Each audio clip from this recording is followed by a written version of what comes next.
Louis, I did it again. Oh my God, this is terrible. I don't know. I don't know. Let me work on this.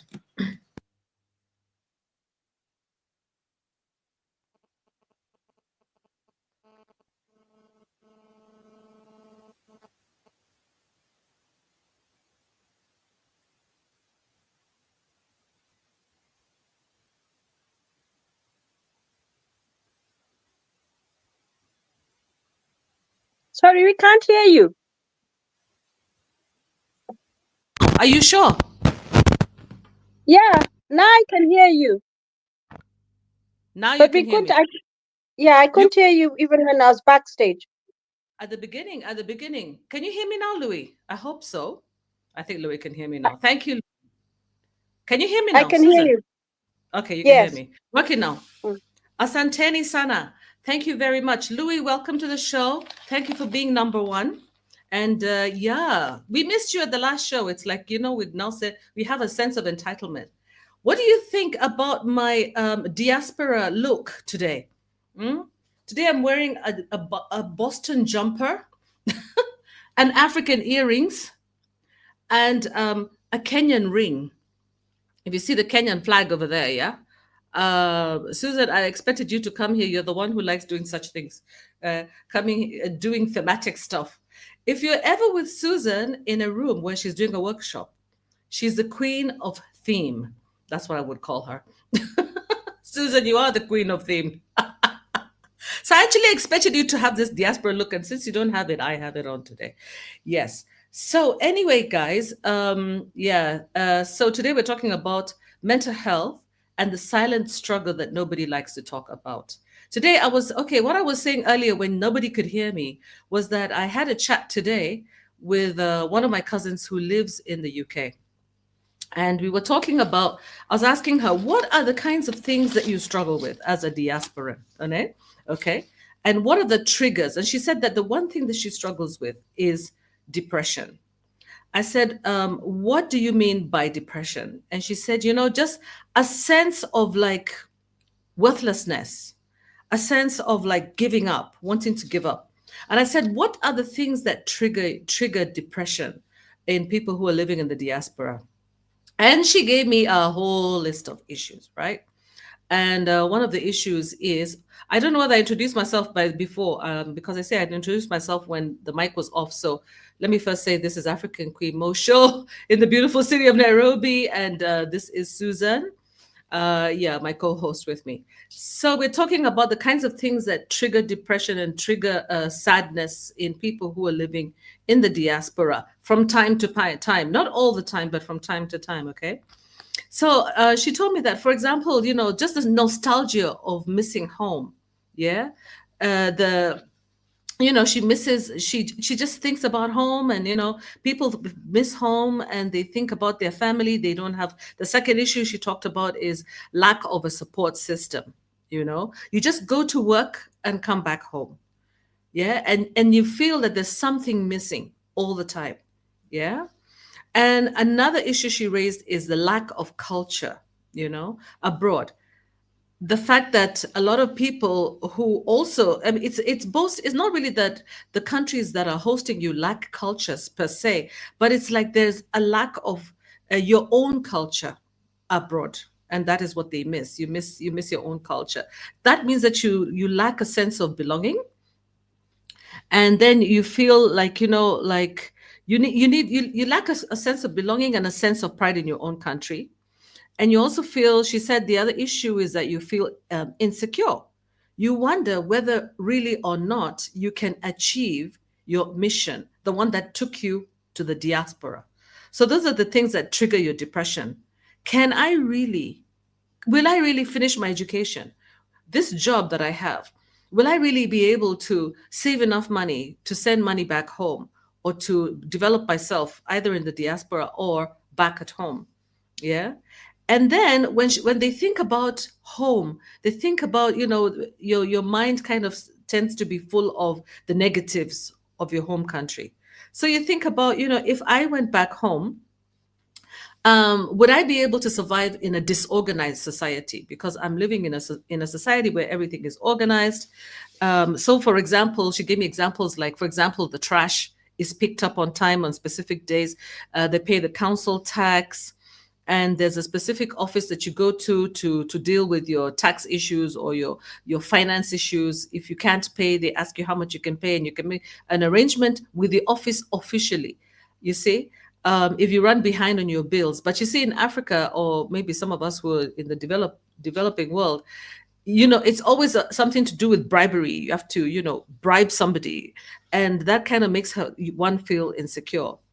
Yeah. And the other issue that makes you feel insecure is, what do I do if I go back? If I go back to my country, what will I do when I get back there? Yeah. So those are the kinds of things that trigger depression and feelings of sadness in a lot of diasporans. Another issue, which of course I have to mention here, is things to do with the big R, racism. Yeah. So and racism is in both countries. Like, should I say prejudice? In the diaspora, there could be prejudice against you. Back in your own country, you find that the governments, through corrupt leaders, are inviting investors who display racist behavior towards you when you go back home, and you can't tolerate that. Like, you can't deal with racism in the diaspora and then come back and deal with racism back home. You've heard stories of people like mentioned people like, for example, the Chinese. Some of them have been mentioned in Nigeria, in Kenya, in Zambia, in certain countries, mistreating the locals. And you just feel that you just cannot deal with that kind of thing. Coming back home, you cannot afford to be treated like a second class citizen when you come back to your country. Yeah. Again, when you are back in your country, which is related now to the corruption issue, is the issue of fraud, being defrauded of your assets, of your land, of property. So you worry about investing back home, not just in terms of, will you have enough money to do it? Will you actually do it? But will you be defrauded by the people that you trust back home? So can you imagine all these things? By the way, these are major triggers, by the way. You even worry about your personal safety. Yeah, she says that it's not really such a huge concern, but still you're always watching your back, something that you're not used to. Like many people, like for me also, when I'm in the UK, just until recently, it depends on where you are though. Like, for example, if you're in London, yes, you'll be watching your back. You've heard about a lot of knife crime in London and things like that. You'll be watching your back, but only to a certain extent. But over here, you're always wondering, maybe there's a pickpocket somewhere. Maybe you've driven in somewhere and maybe somebody wants to, break your window of your car, or go off with something inside your car. You think about, your property all the time, your personal safety. Sometimes we've heard stories of people being abducted, and that's also worrying people, especially the ones who are Kenyan. They're very worried about the issue of the abductions and disappearances of people, which is happening in Kenya. It happens also in Nigeria. I think we heard about it more in Nigeria first. And the other thing that they worry about is the instability of the country, political instability. Yeah, what is it that could possibly paralyze? There's a sense of unease about the potential instability of the country. And for example, the kinds of decisions that are being taken by the Kenya government currently now to host insurgents of the Sudanese government, for example, or to have relationships with the M23 in Rwanda, etc. Yeah. So the other issue that they worry about is healthcare. And they know that even if, yes, overall we have good healthcare in the country, regulation and oversight, some people have been known to buy their certificates, the corruption that could be, influencing the quality of treatment that you might get, depending on where you are. So there's a lot of that. Now, on a personal level, they also talked about things like family manipulation, manipulators in the family, people calling you all the time when you're in the diaspora, and just to disturb you, you know, just to disturb you, to wind you up, hustle you, mess up your day, make you worry about what's going on at home. And sometimes they find that again there's internal wrangles within families. Those are the kinds of things that people, I remember I experienced that myself in terms of, I told you once time that I was exhibiting somewhere in London and I was in tourism, and I got some inquiries about people who wanted to visit Kenya, but they gave me specific instructions to find them hotels in Mombasa, in the coast, away from the villages, so that they just come and visit in secret and go back. Yeah. So worrying about family back home is very stressful for many people, and of course, because of the various personality disorders that we have around. Another thing is that people feel, especially the people who are living abroad, they feel that sometimes because of trying to catch up with things at home, they develop bad habits, such as staying up late or waking up very early in the morning, yeah, just to catch up with the news at home. So they start developing problems such as insomnia, which causes is a trigger to feelings of depression and things like that. But I'm not going to exhaust the topic. I'd like Susan to go ahead and also provide us her views. But in general, the reason that we're talking about this is because Mato, or Mkenya Mkora, who is often a visitor to our studio, and hopefully he'll come onto the show, and I'll trigger him and tell him that we're here, and notify him. But basically, he requested this kind of show, although he said that he was not really available on a Sunday. He was more available on a Saturday, but I wasn't available yesterday, unfortunately. So hopefully Kenya Mkora is going to join us, and people who are living in the diaspora, please invite your friends. This is your show. Let's talk about the struggles of diaspora living. Susan. Yeah, hello everybody. This is a subject I think people can just discuss, quite freely, because it's something that's very real. We know that living in a nation which is not your home country comes with a lot of things. There's the issue of loneliness, which can also trigger uh, depression. For instance, I listened to one diasporan saying that you can go days without speaking to anybody, and if you were at home, the situation may be different. So these are some of the things. Man is a social creature, so we interact with one another. Even those who enjoy being alone, they still need to communicate with people. They still need that human touch around them. No man's an island. There's that saying.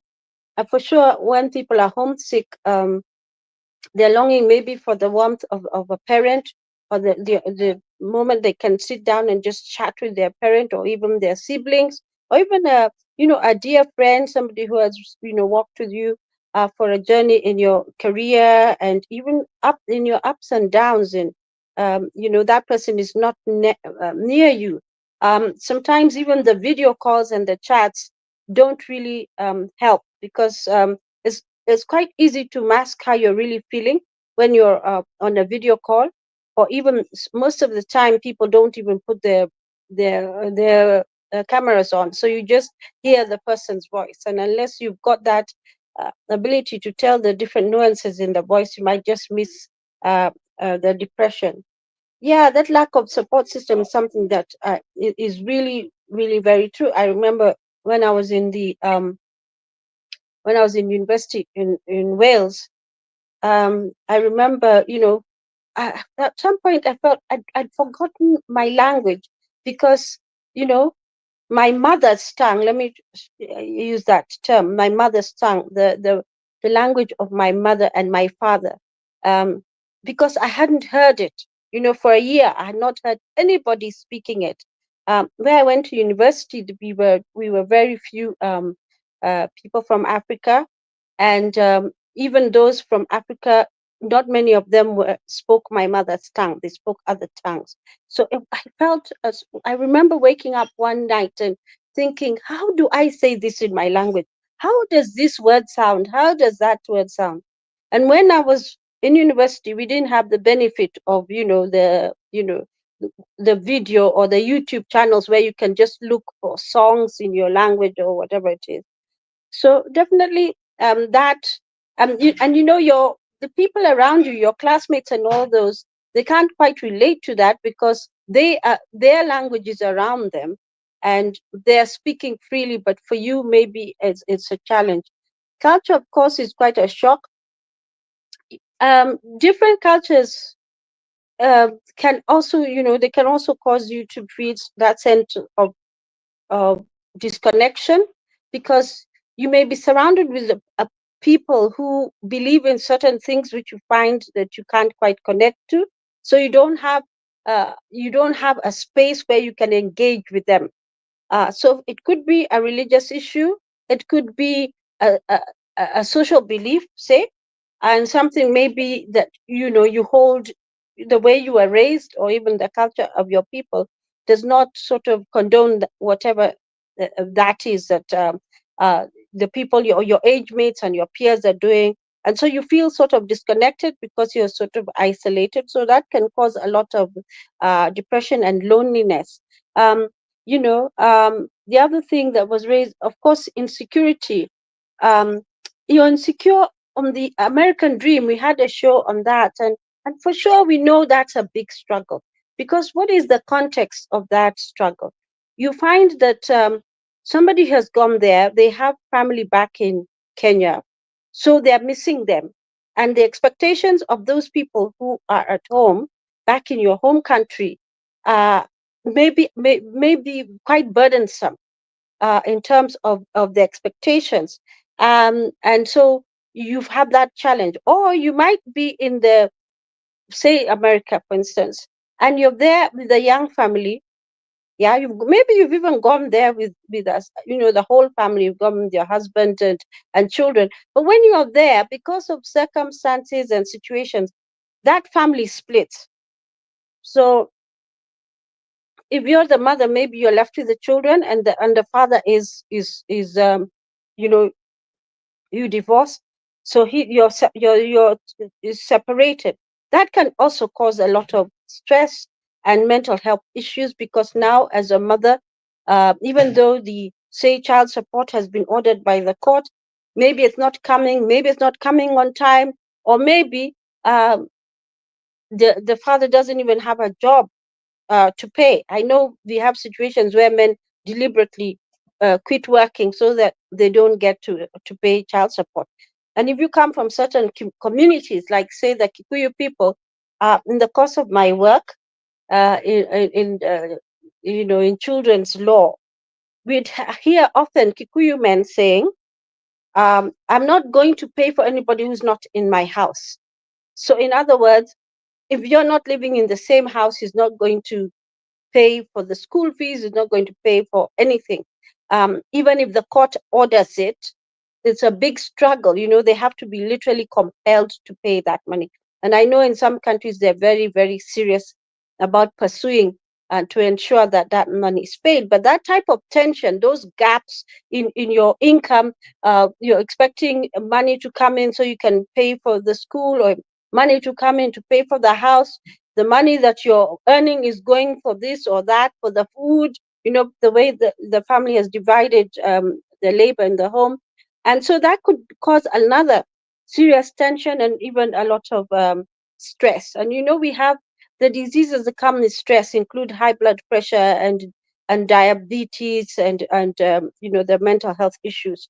So that can happen. The other thing is that I want to talk about. Okay, we're talking about the context of diaspora. So you come there. So the one is you're missing your family back home, and they expect you to keep sending remittances. Um, it might be tough depending on the type of job you have. And right now, we know in the U.S., for instance, with the Trump administration policies, there are a lot of people who are losing their jobs, and not just blue collar jobs, even the white collar jobs. So you're getting skilled people being laid off. And say, supposing you went there and you're working in one of those institutions. So there's that shift now in your income, and they're really not giving you much time to look for another job or anything like that. So there's no no opportunity for you to be resilient to the change, because you've not been given an opportunity to adjust to the change. It's sudden. And so you find yourself without an income suddenly.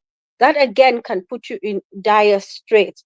The context which Kenya Mukora talked about, which was really dire, was he talked about two really dire situations where um, somebody cannot come back home because they don't have the money to come back home.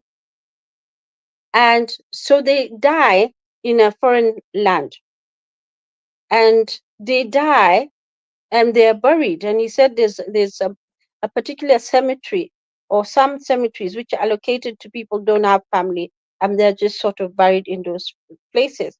And their family is in another nation, and or they're not able also to come and see, to come to the funeral, or even to at least see where their relative was buried. So that the state of the person, knowing that there was nobody around them from their family when the death, maybe it's maybe it's even as a result of that depression, maybe it's even as a result of anxiety, maybe it's even as a result of the hypertension and the diabetes or whatever, or old age. And so that sadness, it was a really sad picture that he painted. um, and not being able to go back home, because we know for sure when people pass away in lands which are not their homelands, to get to get the body to go back to your country of origin, it's very, very, very expensive. In fact, it takes months. We know historically it takes months even for people to raise enough money to send the bodies home. So they are buried in these foreign lands. And then the family cannot also go over there. So but he said that that is one of the triggers. I mean, the mental health situation is so serious. Others want to come home, but the immigration people will not deport them. And that was a big question, because the person had submitted themselves and said, look, I've overextended my stay, I want to go home. And the procedure perhaps of the immigration department is different, in terms of you can't just present yourself and then they'll send you home. They have to do their investigations. They do have to do what? They can't just take you at your face value in case you're actually trying to get a cheap ticket, to go home. You don't want to pay. So perhaps they want to investigate. But he was talking about somebody who's gone to the immigration and said, I want to go home. And he camped there. He literally camped there. You can imagine the mental health situation of that individual. And how was it being addressed? In that time when this person was camping there, did they at all refer him to for psychological assessment? Was he getting any treatment? You know, and that sort of thing. The other thing is racism. And I listened to a show today, and I was very shocked to hear uh, there was a conversation. It was let me say, it was a multi-race panel that was talking. So there were some white people and there were some black people. And so the one of the black panelists said something which the white panelists considered to be racist against them. And so they said, you're racist. So the white people told this black person, you're actually quite racist. That comment you made is racist. You're the one who's racist. And so the black panelist was shocked. You could see the look on their face. What? And then she laughed at them. Really laughed at them. And said, I'm black. I cannot be racist toward you. You are racist toward me. And I thought, wow, that is such a skewed understanding of what racism is. It's both ways, in my view. It's both ways. In her mind, it's only black people who can accuse others of being racist, but people from other um, races cannot accuse black people of being racist. I don't know what you think about that, Queen Mo. Isn't that so shocking that you can hear somebody speaking that way on, uh, actually on a live show?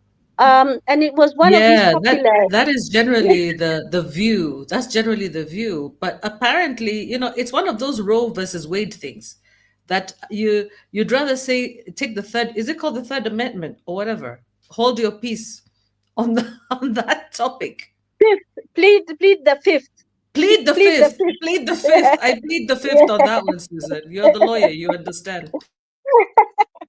Yeah, but I found it so shocking, and that um, that this panelist could not appreciate that her comments were actually racist. I was listening; she was racist in my view, and she said something that was racist about the white people. But that concept that racism is only against the black people by white people or people from other races, I don't think that is the correct definition of what racism is. And even if you plead the fifth on that issue, that definition doesn't seem correct. So yeah, and in fact, as Queen Mo said, people coming to other countries, to coming to people's countries and then treating them disdain. We thank God for our immigration laws. That we've had a few cases where people caught found to be very sort of discriminatory against Kenyan people have found themselves in the airport without passing go, literally getting to the airport and not being allowed to pick anything up because of their bad policies. Um, the other thing, of course, that was raised is the issue of being in a really what you perceive to be a structured society, well organized society, a society that has gone through years which is ahead of your home country in terms of when it was birthed. And so the older country, which is likely to be in the global north, has more organized structures, more order, more access to this and that, and then maybe the ones in the global south perhaps are not as organized or structured, even in terms of the governance. In terms of the governance, is not as strong as it should be. So the environment for thriving is not there. So issues like unemployment, issues like failed healthcare systems, issues like good security systems, the accountability among the police, the people who are supposed to be protecting you, a strong judiciary, parliament that is doing its job, an executive which is doing its job. Those challenges are definitely there, and they can really cause a lot of concern because you find, like Queen Mo said, people preferring to stay in a more structured space than a not so structured space. So, and they can't sort of come home. There's the this is, I think, is open for debate because right now we know there's a lot of upheaval even in the West, even in the global North. There's a lot of upheaval apart from the changes in the political leaders of the various countries. We've got America, Germany is going through their election. I think there should be a result soon. And stuff like that. Even with that upheaval, that upheaval is actually destabilizing a lot of people from the diaspora who are living in those countries. It's affecting even the amount of money that they can send back to the home country because of that insecurity about what's next, and what's going to happen. So definitely there's a lot of tension there, a lot of anxiety that can actually lead to serious mental health problems because you don't have that supportive network. Maybe I know there are a number of I think, or I believe there are a number of organizations in the diaspora where they deal with certain issues, but they may not be dealing very much on the mental health issues. That sense of community and strength and that support system is lacking. I think the support systems in the diaspora are mostly about money, about managing your money, how to send your money there. If this happens, this is how we're going to handle it. But when it comes to emotional health, when it comes to psychological health and support, maybe that is not quite there. Yeah, so yeah, the big thing, of course, is the mind game by family. You're not able to, as Queen Mo talked about. Yeah, you're not able to. You're so far away, and you may have this situation where your mother, who's elderly, you left her in the care of, say, younger siblings, say, or older sibling. It doesn't matter between the siblings, your family members. But there's neglect and stuff going on, and you cannot come back. Maybe the issues with your employer. I know in some countries it's very difficult to get leave, off days, and even the time to travel this way and then go back again. I mean, you'll be traveling literally most of the time, and you won't even be able to be effective even if you get home, um, because of that duration that you give. Now that can cause a lot of anxiety because you're not able to physically come and ensure that the funds that you've been sending is going to the mental health care, the health care of your elderly parent, or you're building your parent a house or something like that, and things are not going well, but you sent a lot of money. That can cause a lot of stress, because even for you to save that money to send it is quite a lot of work. And as Queen Mo said, because of the time zones, that can also cause a lot of distress. And we keep talking about how important it is to sleep. Um, we need to sleep literally for at least 7 hours. Our brains need to rest so that they can repair. So if you're awake, at the wrong time, it's very destabilizing, uh, on your body feels a little off, and you can even end up with some levels of confusion. I know one lady who did a lot of travel in the course of her work. She was doing monitoring and evaluation, and she was, um, going. There were so many projects, so many conferences that she had to attend on behalf of her organization. Eventually, she ended up in the hospital because she couldn't cope with the traveling. She just could not cope with it, and the traveling it's not just the traveling; it was the time zones. She was in different time zones, and literally she was awake when she should be asleep, she's asleep when she should be awake. So her mind got really confused, and they actually had to hospitalize her. So for those who have to stay up so that they can keep in touch with their family or keep up with the news of their country over a prolonged period of time, that can really really cause serious mental damage.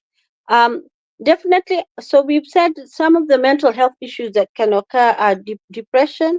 And we can have anxiety.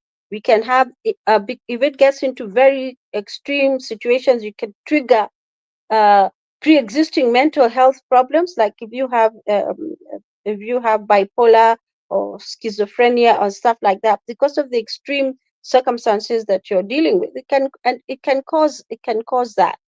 I know that some of our friends, they're in school or they're working outside, not in school, they're working outside our home country, and they have these chats, WhatsApp chats, which are supposed to be support groups. But sometimes I think they don't really work effectively, because they're like remote sort of discussions, and maybe some of they're not problem solving instruments, and that's what people want to see. They want to see uh, um, platforms that will help them to solve or to go through difficult times. So many of them are not that. Maybe they're just like echo chambers where people just uh, talk about things which are really, they're just repeating each other. So they're confirming their negative thoughts instead of that strong voice that's coming out and say, look, this is what we need to do, this is how you need to handle it. So that support system is missing. So yeah, and money of course can be a big problem. If you've gone to the US or another country for the American dream, you find that your expectations are not being met. The type of job you're doing is not, it's a rat race, as we spoke in one of our videos. Is keeping you busy, and you're going round and round in circles, and you're spending faster than you earn, literally, and you're not getting enough rest in between. And maybe your American dream was that you would be able to thrive. Maybe you'd complete. Maybe you come back to your home country with two degrees and diplomas and maybe some money so that you can, do something ABCD or whatever it is that you treasure, and you find that it's disrupted because the circumstances you found in that country that you went to were way more complicated than what you expected. You might even get into a relationship with somebody either from your home country or from another nationality, or even the country that you're working in. And then you find that the relationship is so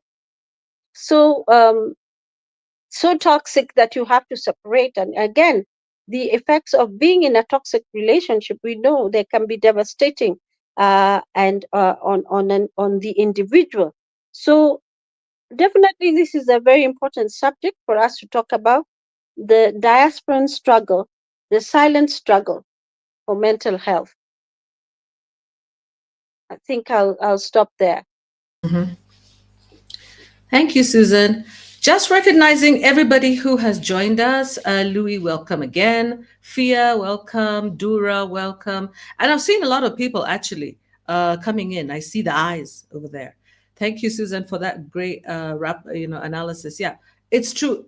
Diaspora living is literally just picking yourself up from your one country and taking yourself with all your issues to the other country. It's amazing what we carry. We don't even really understand who we really are. A lot of people who go to diaspora go when they're young. Students. So, for example, students, very young, maybe you're like 19, 20, you're teenage, late teenage, and you really haven't had experience with having to pay rent, your utilities, your school fees.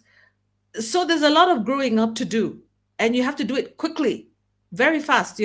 There's an assumption that you're an adult and that you've been working. You see, for example, in Africa, for example, a lot of people don't work, especially when they're in high school. They don't work in high school, they don't work in university most of the time.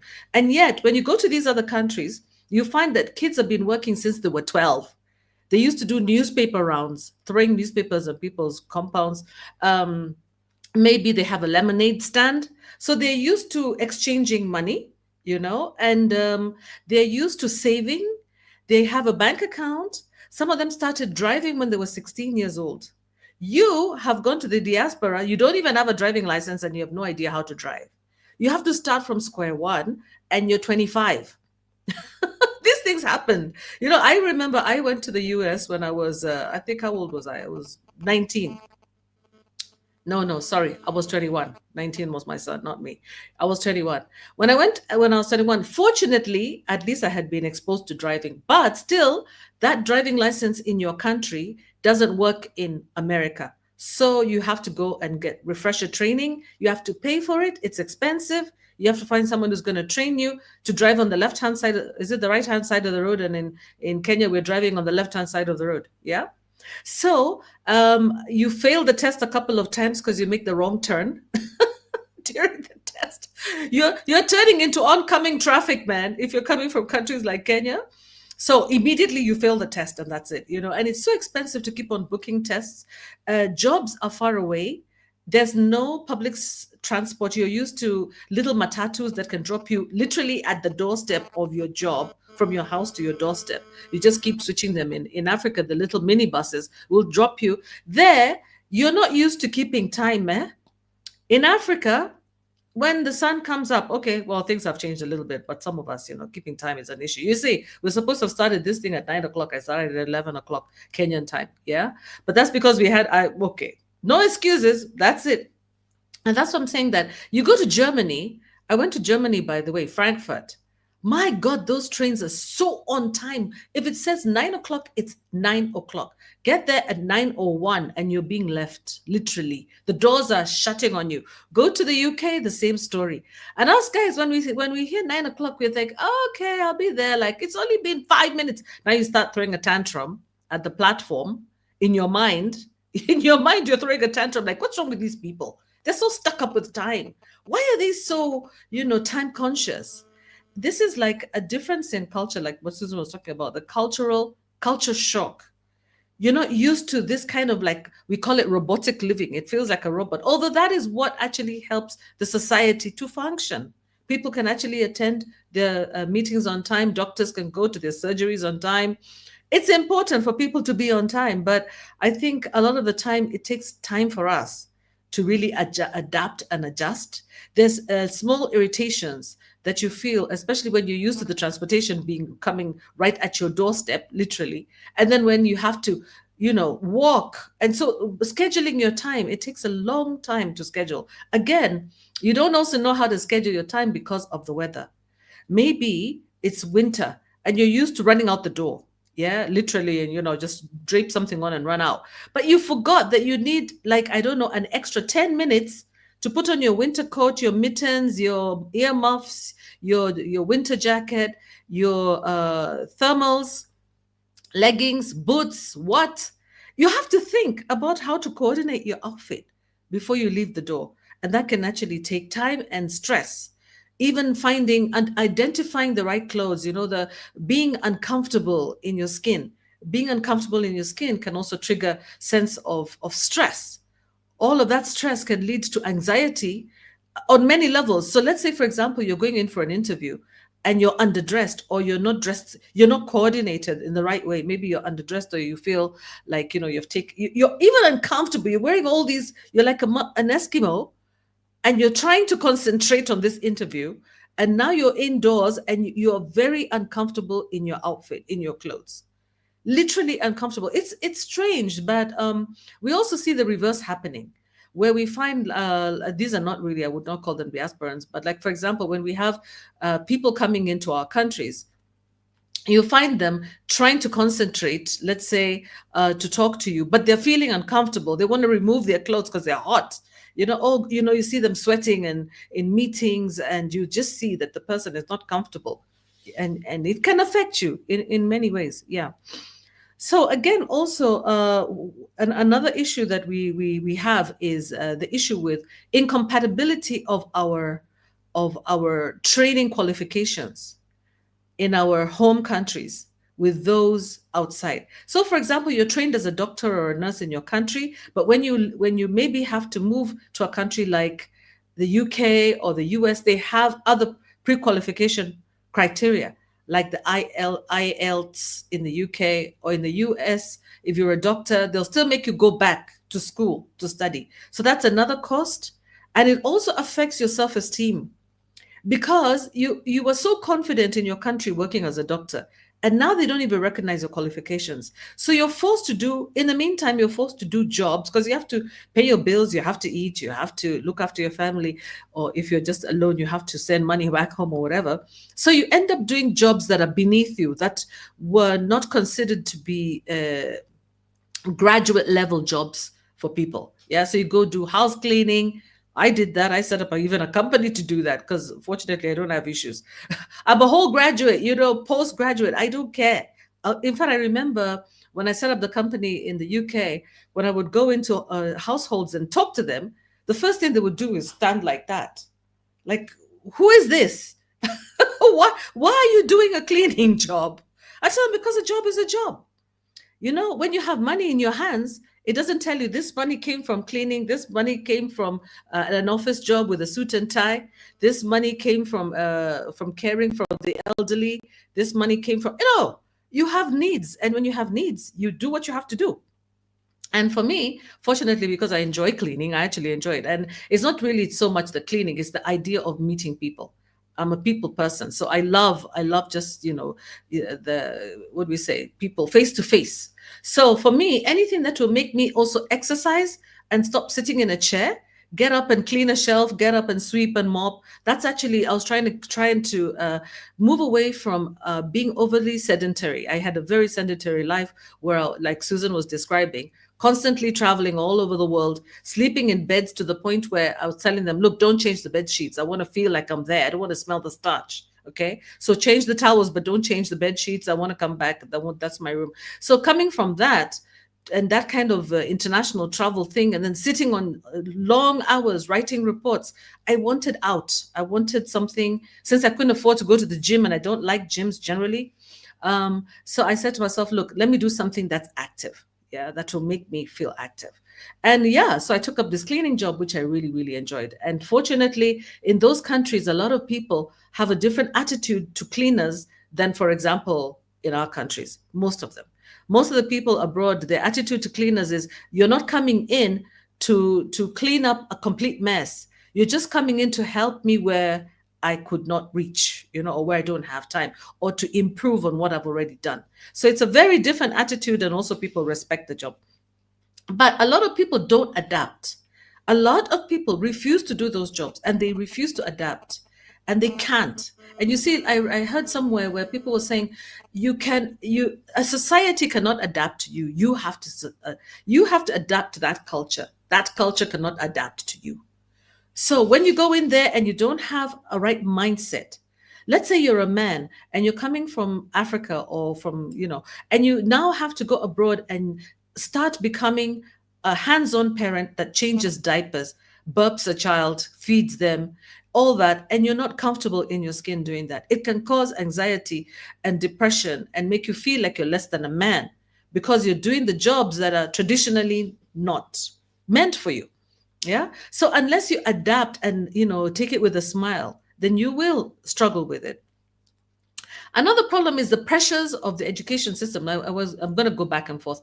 I saw for myself when I was in uni in the US. I was actually in Minnesota, the state of Minnesota, and I studied at the University of Minnesota. By the way, guys, yeah, look me up there. I wasn't Queen Mo. I was Maureen. So there was one person from West African country of Cameroon. And I remember this gentleman. I was a young undergrad, and this young man literally lost his mind. And suddenly he started what he started in the men's, because we used to have student housing for ladies and for men. So in the men's student housing, he started cleaning the ceiling. He started trying to mop the ceiling, cleaning. I don't know what it is about when you lose your mind. You're either cleaning something or picking stuff up. So this man just started to lose his mind, completely lost his head, because apparently he was struggling with two things. There was language. He's coming from francophone country into an English speaking country. Number two, he was intelligent, smart, but he couldn't understand the accent also, and he was frustrated, literally frustrated, that he could not keep up with his coursework because of the language barrier. And he was on scholarship. He was very intelligent. So it was unfortunate he lost his mind completely and, just became psychotic because of that. And that's an extreme situation. In other situations, we found that a lot of people just quit university and went directly straight into making money because they got the feeling of making money. Yeah, distracted people. And they went and started working as carers or any other job, attendance, wherever, because you're allowed at least 20 hours of work. So once you start, either you enjoy working and making the money, or now the needs of your family are so many that you're no longer able actually to complete your education. So a lot of people had to hold on to, they had to delay their education, and many of them never even went back in. Yeah. Yeah, they never even went back in. Again, we also have like these are some of my actual serious experiences. Another problem that I remember is that you graduate with this degree, but you cannot get a job in your field. That is very traumatizing to a lot of people. I didn't see that so much in the US. I saw it a lot in the UK. In the UK, you'll find students have gone to uni and they're studied, especially people from the diaspora, people who are Black, for example, or even Indians, Asians, and they try to get into the job market and cannot. Already, they tell you can work, but you can't find a job in your field. And now that is tied to your visa. Your visa tells you that you have to find a job in order to stay in your field within a certain period of time. So within that period of time, you're not able to get your job. Again, so that demoralizes you. That feeling of demoralization, I have seen it. Some people even withdraw. I have actually seen, for example, young people withdrawing, not wanting to talk too much. Because, like, for example, I would be one of those, like, really encouraging them to finish their education, whatever. And then when they finish, I ask them, so what are you doing? And bend their head down and they tell me I work in mental health or I work in care. I'm like, why? You're a graduate. Why do you have to work in care? This is, I can't find a job. And yet, all the other kids in their class, maybe, the original British, for example, white British kids, they found jobs in their fields. So you can imagine what that does. That it creates some sort of classism, it creates some sort of negative competition, and also makes people feel have self-esteem issues. It's a very bad, bad thing. Yeah. And it wasn't so much, I didn't see it so much in the US. In the US, I saw a lot of people got jobs in their field of work, although that seems to be changing. So what happens is that I was talking to somebody who just came, a diaspora, who's been living in the US recently, just actually the day before yesterday. And she was telling me she was coming to attend actually a funeral of a family member. And she told me that she's been abroad, we're together in high school, she's been abroad in the US for 30 years. And I asked her, do people have a hard time finding work? Is it that way nowadays? She says, not really, it's very rare. But then you will find that some people are underemployed. Yeah. Fear is saying any job will do. Yeah, we want to start earning immediately. That is true fear. Yeah, we want to start earning immediately and any job will do. Yeah, and that issue of any job will do, it works only if you either have had enough with your career. Like for me, I think I had like reached my end. But it's difficult for people who are right at the beginning, who really want to get the experience, depending on your age. So another one of the problems that we have here is I talked about the weather and the difficulties of dealing with weather. There's food. We don't even talk about food. Not finding the diet that you're used to.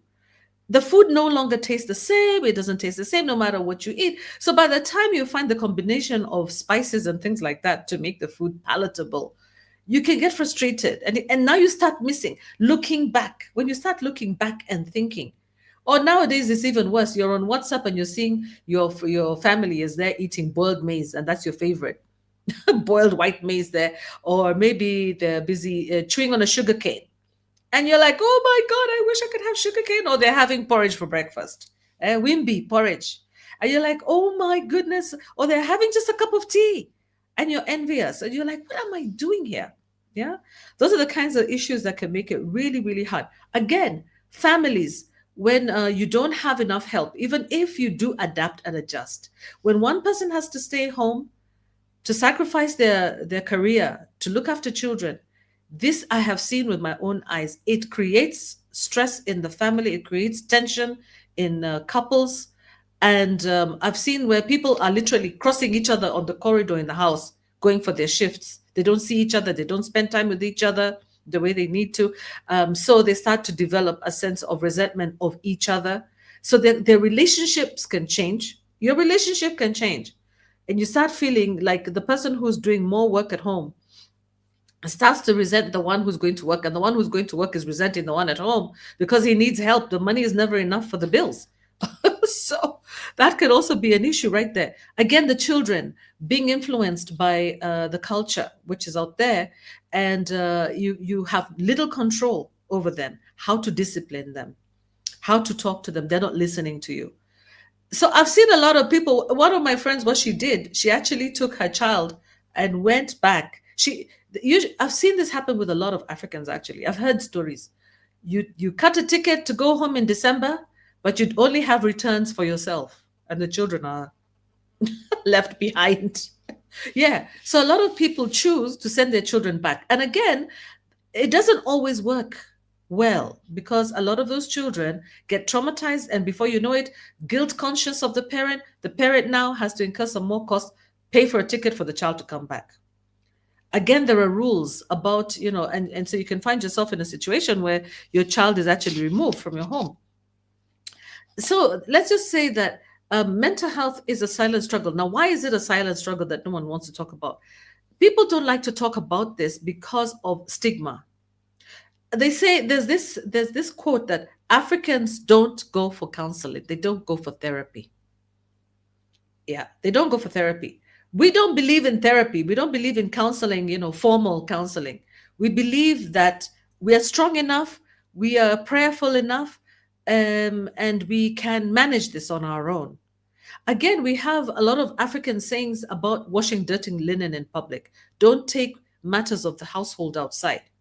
So that includes yourself. Don't show your weaknesses to other people.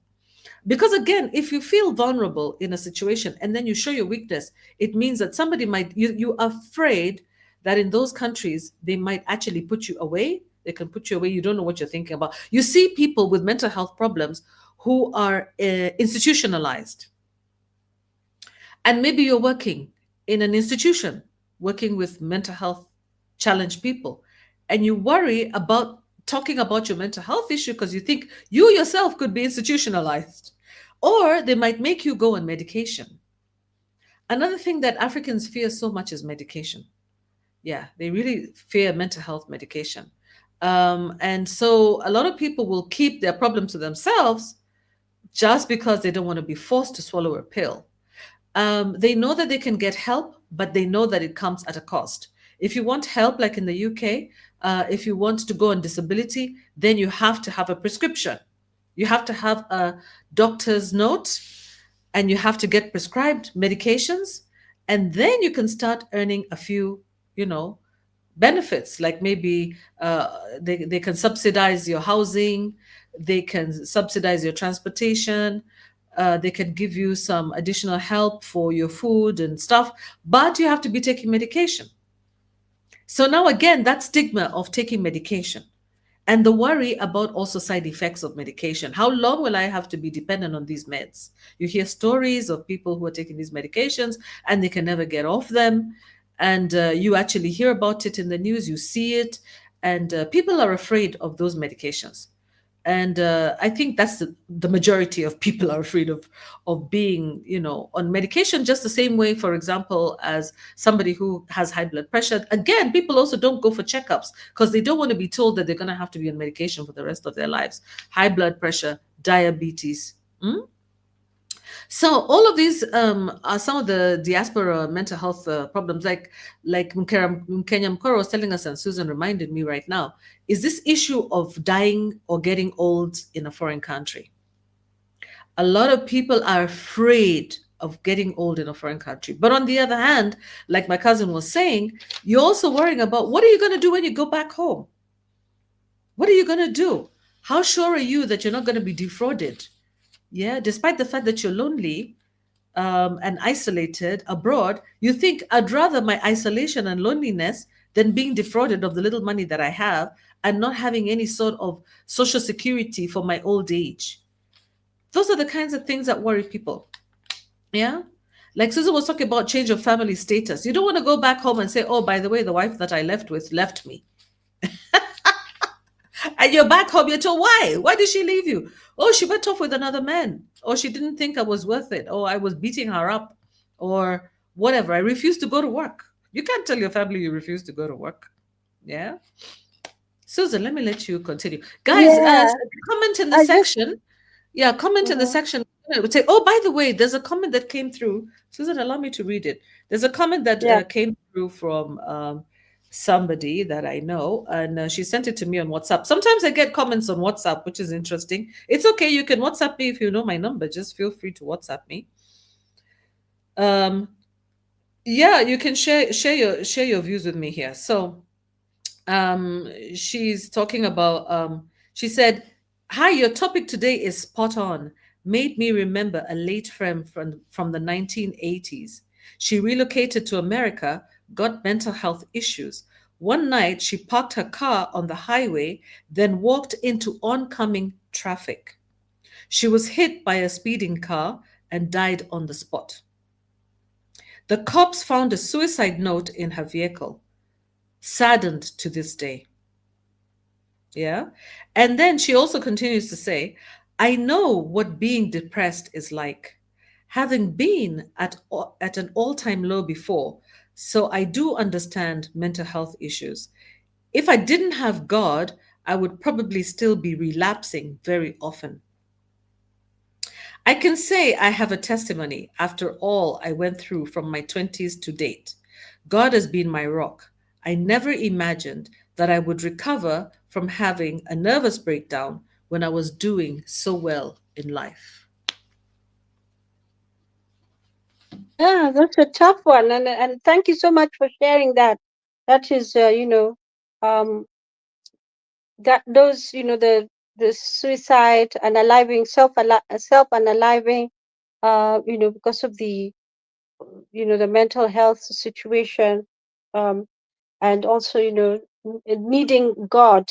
God has helped her to, him or her, to heal and to be able to have a testimony every day. So it's a message of hope. Yeah, so I just wanted to jump into some of the other conversations that Queen Mo was bringing up. The other thing that can cause a lot of tension and stress in the context of the family is the different cultures in which the parent and the children are being brought up. So, supposing the parents are from from the global south, let's say one of the countries in Africa, and then you go. Um, you may live here together, you may live the global south together, and then you go to the global north, and then you have children, you start a family, you have children. So you were raised as an up to adulthood in a certain culture, and then your children, you're raising them in a completely different culture. And that it can be very stressful for the parent and the children, because you don't really understand one another when it comes to some issues, because the parent may have the idea of the African way, say you're from Africa, or Indian way of raising children, because that's what they were exposed to. But the laws or the requirements and the rules and the customs and the culture of the new place that you've gone to are so different on child raising issues, and even how conversations should be held and stuff like that. So it can cause a lot of distress. Um, you know, Trying to sort of rationalize what is going on can be very, very stressful for either party. The other one is discipline. um there are situations where, as Queen Mo said, where parents have actually had to bring their children back to the global south to go to school, because they found that they're not happy with the way the school system works, especially on the issues of discipline, and even maybe even some of the very extreme ideas that maybe the extreme left has really brought about in the school system, something like that. So you want to remove your child from there and bring them back to your home country, where you agree more maybe with the culture and the understanding of how children should be and how they should behave and what they should be exposed to.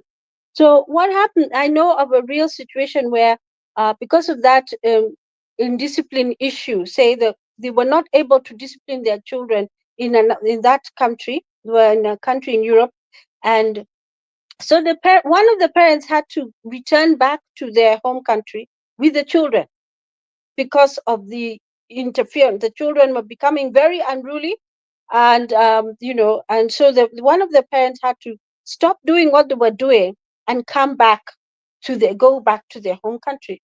And you can imagine the stress again. Now the family is being divided by that sort of thing. The one parent is in the diaspora, and the other parent is with the children back home, and that can also cause a lot of mental health problems, particularly to the parent. Actually, both sides will suffer a lot because of the separation, and the lack of the support system. The other big thing I found as a student when I was something that surprised me. Although you see it in the movies, but until you see it in your with your own eyes, is the issue of of pets in the house. You know, pets in the house. When we were in university, I mean, we're talking about in the 80s. And I'm talking about 1980s, and I mean, there are animals. I mean, there are pets in the house, and there's a dog, and that sort of thing. Um, and that could, because in the global south, mostly until more recently, um, pets were usually outside. They're outside. They're not inside. Apart from cats, which are, they come in and out of the house and stuff like that. The dogs, usually outside. They had a specific job, which was to guard the compound, and then the other issue is, and this is something that maybe people from Kenyans, if you're listening, I mean, the funny, not funny stories, but anyway, for us it might be funny, was the issue of what is a pet and what is food, you know. So, for Yeah. instance, the issue of a goat, a goat to I a was just Kenyan, about to come and talk about that. Exactly. Or a duck. Or a pig. that's food, that's food, Yeah. and Or rabbit. to some, Even a rabbit. and to somebody else, it is it's a pet, and I remember hearing these really hilarious stories, in the 80s and whatever, when people wanted to eat goat meat and they couldn't, because the only place you could buy the goat was actually in a pet shop. And so they could, they couldn't, I when they, of know. course, Yeah. they came back Mhm. home, that was the thing they wanted to eat, because, in most, I think most African countries, goat meat is eaten, it's not a pet. It's Yeah. actually, it's for eating. And then the Mm-hmm. other thing is the issue of the weather climate, that really adjusting to that freezing weather conditions during winter. And by the way, not just winter, even spring is cold.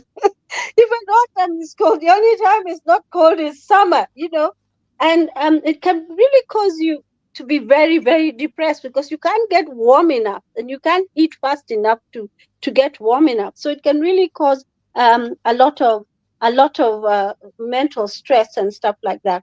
The other thing is, because there's no accountability system, so you've gone to the diaspora to work, and usually, when, say, you're in your home country, your family and your friends that you've grown up with are something of, they're like an accountability system. That is the sort of check when you're going to um, get involved in some sort of extreme behavior, say uh, addictive behavior like alcohol, drugs, and stuff like that. But when you're all alone in a different country, you're lonely, you're this, you're that, you might fall into those systems, because that accountability system is not there. And you can have a conversation and you're with your family, but they won't know what is happening really to you Mm-hmm. mentally, Mm-hmm. where you Mm-hmm. are. So maybe you end up being an alcoholic.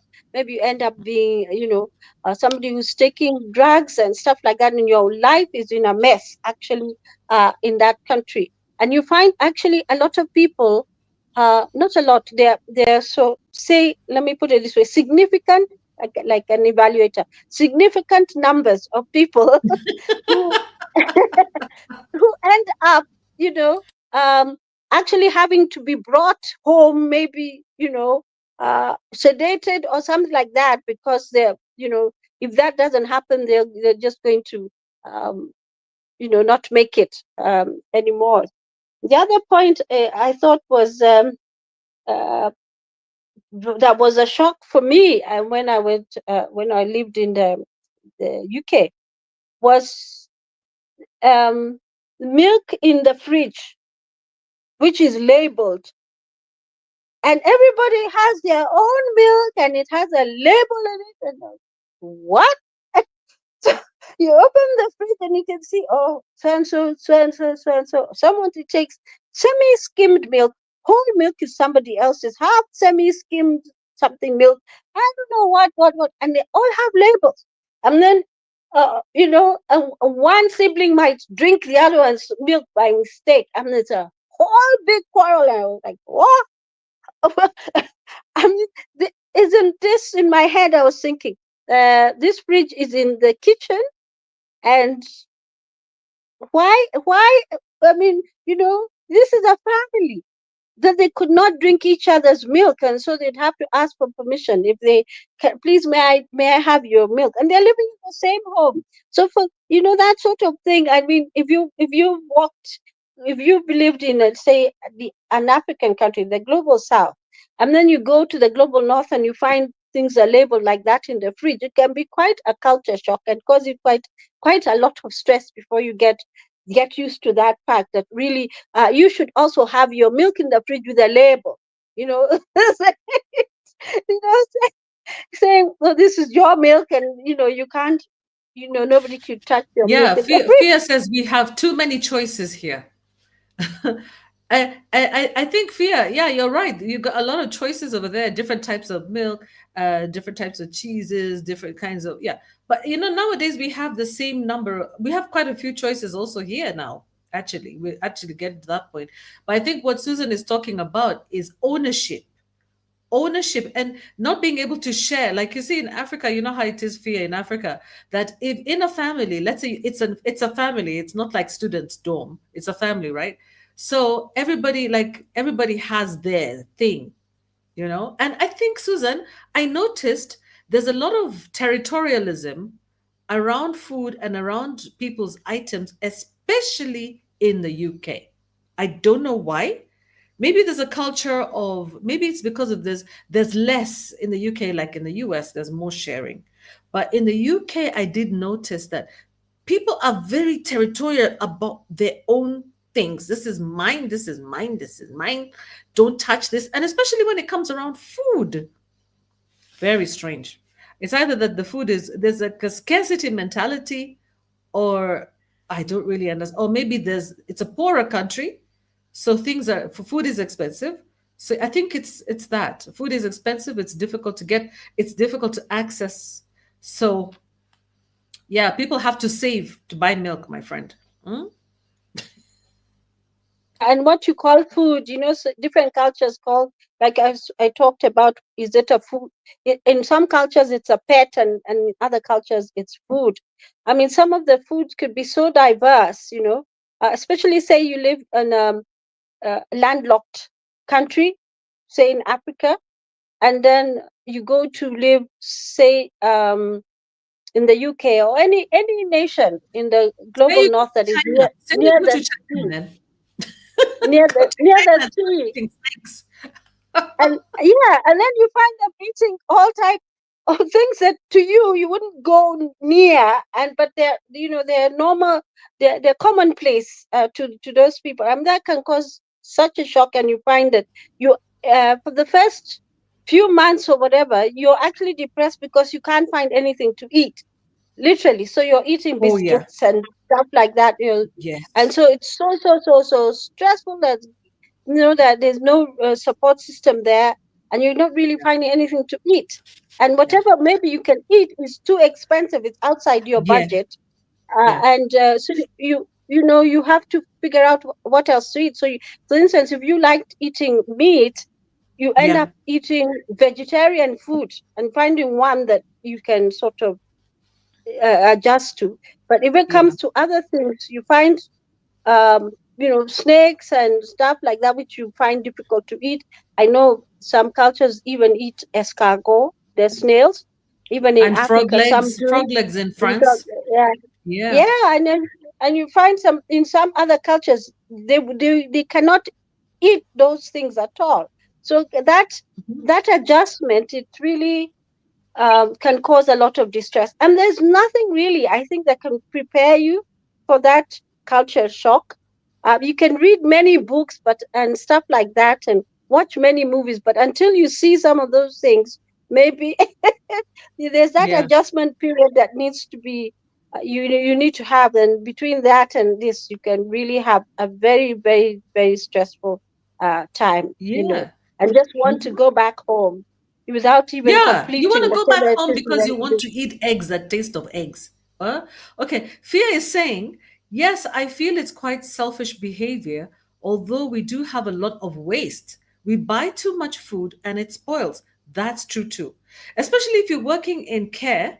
If you're working in care, or let's say, you're working, I used to work as a support worker looking after vulnerable adults.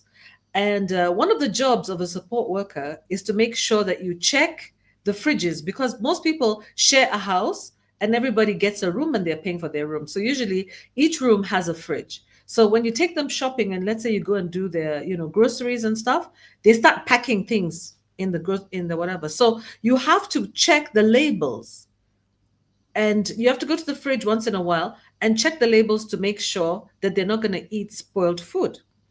You don't know how many packets of crisps and crackers and cheese and stuff unopened that we throw away.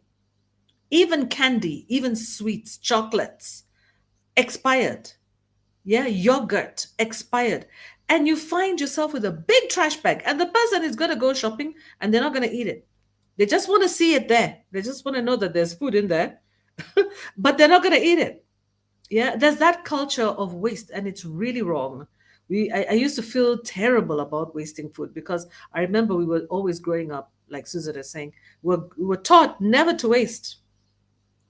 We don't waste. In fact, we do a lot of recycling. If you want to waste, you give it to the cow, if it's vegetables, or goats, or chickens, or whatever. Or if you have a dog, yeah, there's some sort of recycling going on.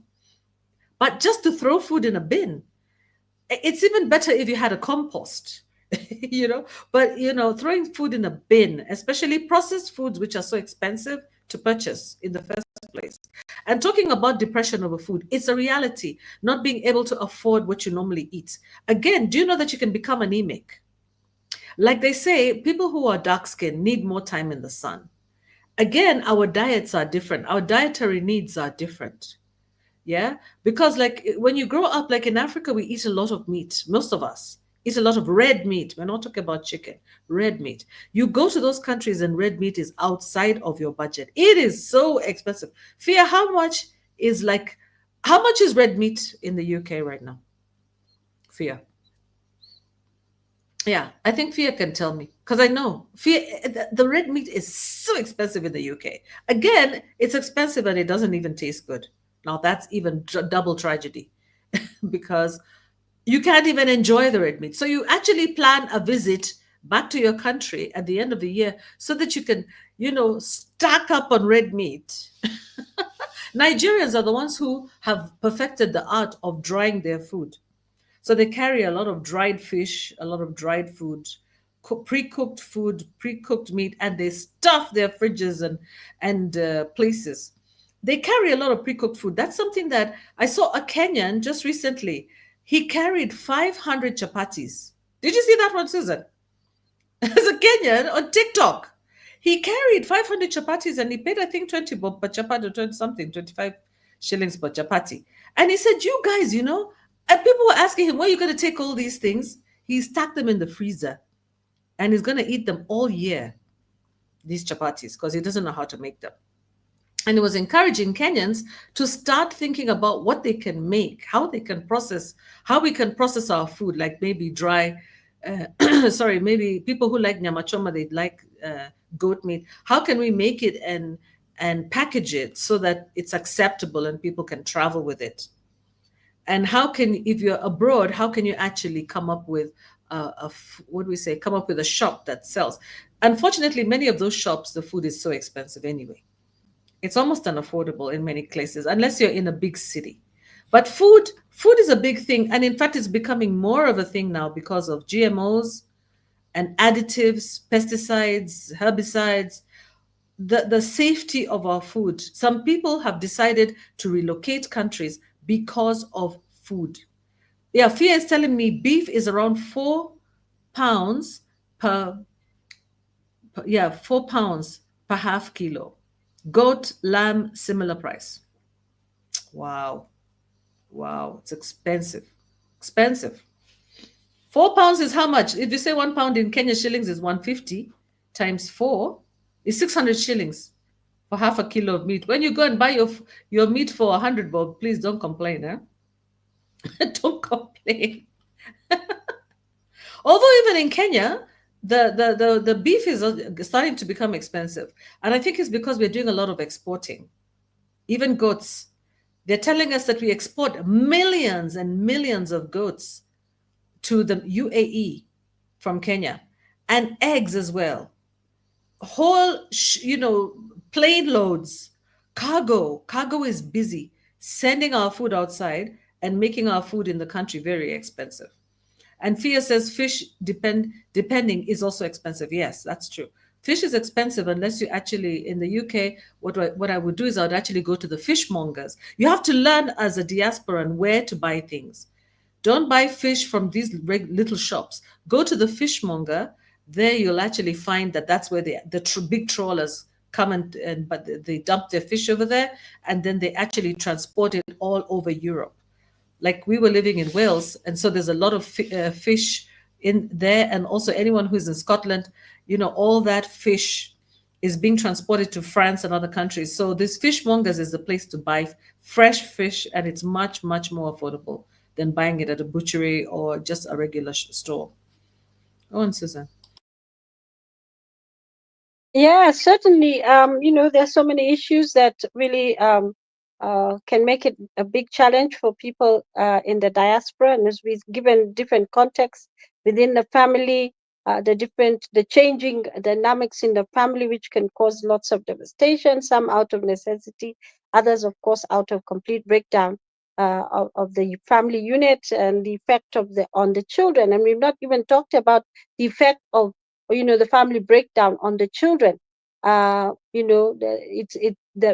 They suffer mental distress. They're in a place which is not familiar. Their support system is not there, and they have to look elsewhere for it, and which they will not find, and they will not find the right space. In fact, you might find, for instance, teachers being the proxy support system in certain circumstances. But again, the teacher may be from a different culture and may not really quite understand what the issues are and what you're talking about. And it can become more complex. Again, the rules that are applicable of what the teacher can say and what the teacher can do and how to interact with the parents, again, can be so rigid that it make it difficult for the teacher to intervene, and that could be the support system. So eventually it just continues to be a problem, and the results can be quite serious in those circumstances. There are a lot of cases of breakdown of families, uh, and the devastation. We have looked at some of the cases where actually the family left, say, Kenya, because this particular case was Kenya, and left Kenya, and there was conflict within the family. And then they went to the diaspora and were living together. And so the conflict continued there.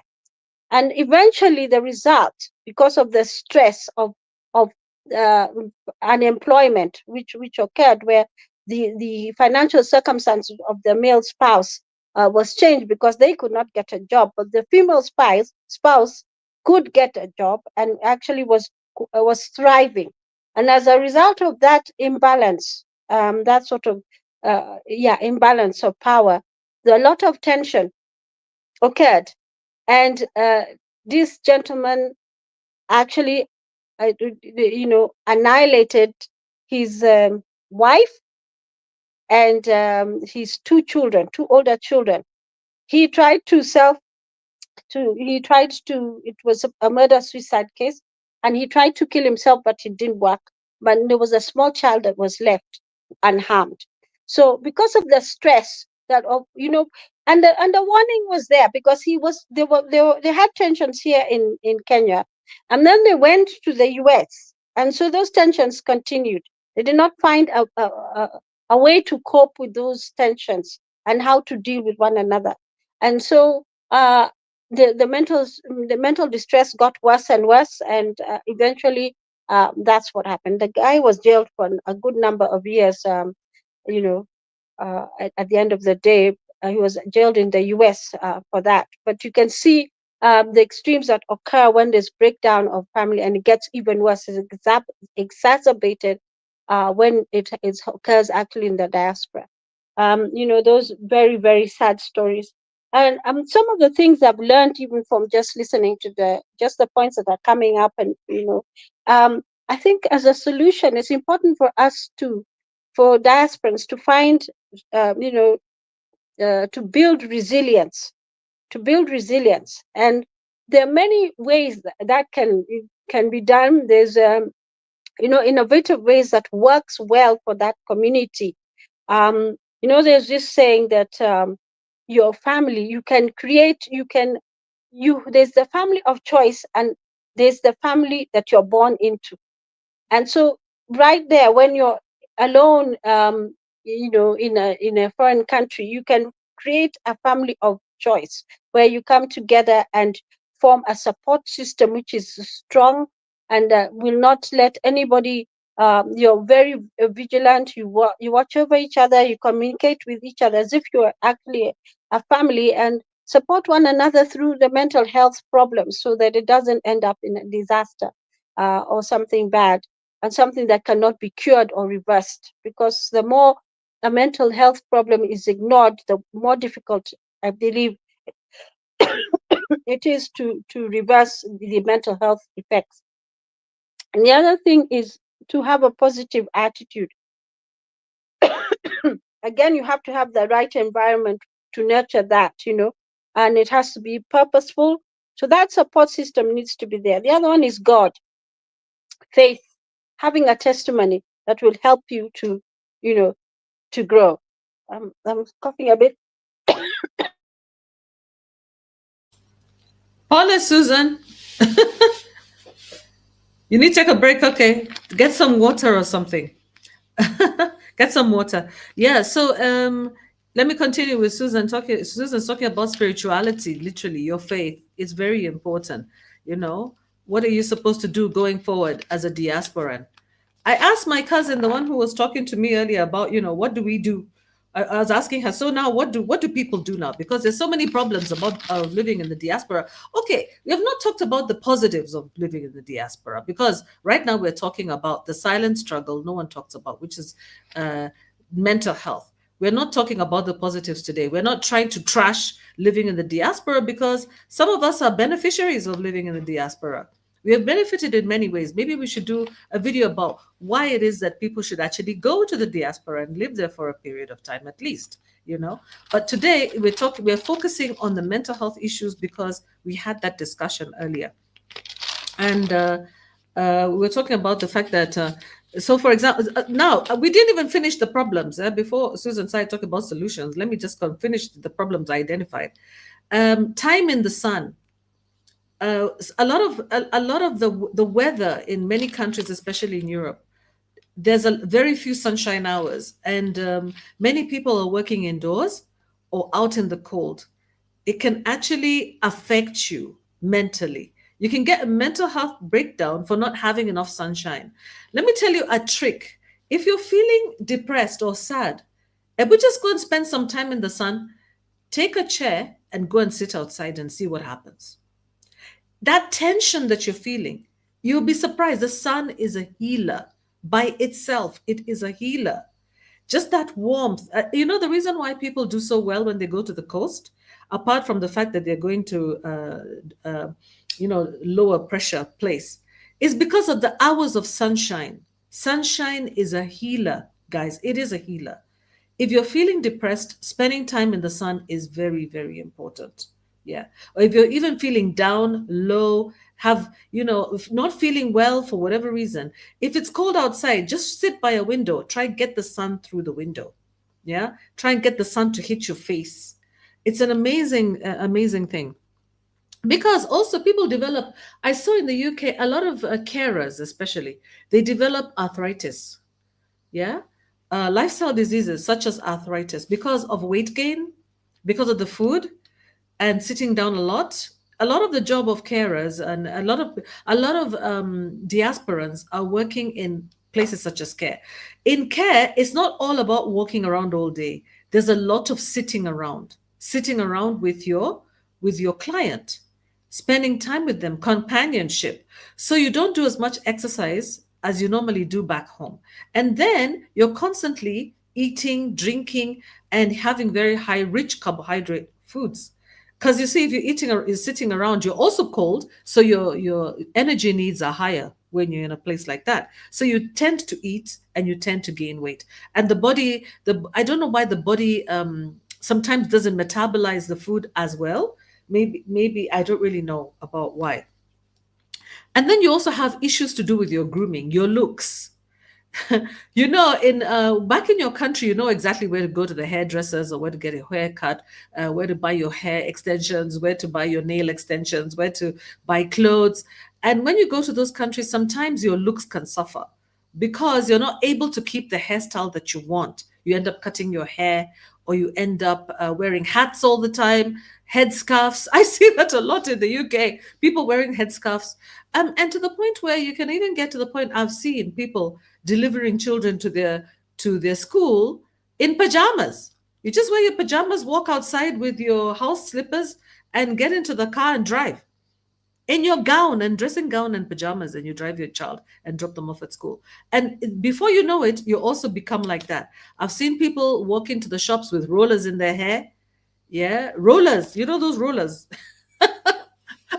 I kind of like it. I love the culture in the UK because people are like, they have to understand. I'm tired. I haven't slept. I woke up early in the morning to prepare these kids for school. When am I going to start now undoing my hair, looking good just to take my child to school, and then I have to come back again? People just get into the car. And, yeah, cost of living, we talked about that. Yeah. And then also hearing about what's happening to people abroad. And before Susan talks about solutions, I wanted to present something to you because I haven't shared my screen with you today, and I had picked up a few videos that I wanted you to see. Yeah, about people's attitudes and also like what causes depression. Let's take a look at like this one here. Let me start from the beginning. Screen. I hope you'll be able to hear it. Ooh, okay. You know, I never really considered that until your book. Hold on. Until I heard the title of your book and I read the synopsis of it, I never really considered it.